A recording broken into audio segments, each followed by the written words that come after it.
If the key to spiritual awakening is God comes where he's wanted, you got to get a cry back in your heart.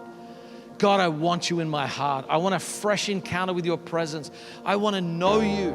And that may not be dramatic. You may not be shaking in your room. It might just be like a quiet sense of his peace and love where there's been chaos and fear and anxiety, where uncertainty snuck in and you feel like I don't know what to do, and then the answer drops in and you can move forward. But some level of resolve has got to settle in your heart. This is not all the God of the Bible can do in a human life.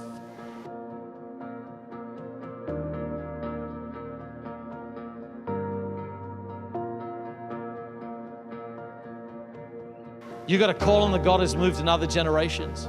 That's what I love about Josiah. He didn't have a godly inheritance. He had a terrible inheritance. And he just went back in history and picked someone who knew God like he wanted to and adopted himself into his family.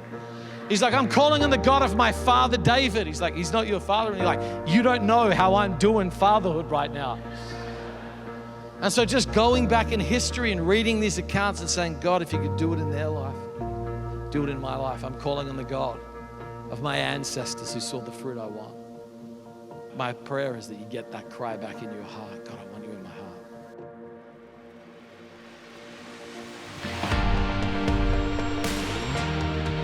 Because God doesn't want to just dwell up on a mountain with one man. He wants to come down in the midst of the people. That's God's heart right there. Let them make me a sanctuary so that I would dwell among them. That's God's longing heart, to dwell in the midst of his people. He wants to be closer, friends. It's not us manipulating or trying to find the puzzle piece, but it's God's longing to come close. We're not talking a reluctant God into noticing us. His eyes are set on us. His heart is towards us.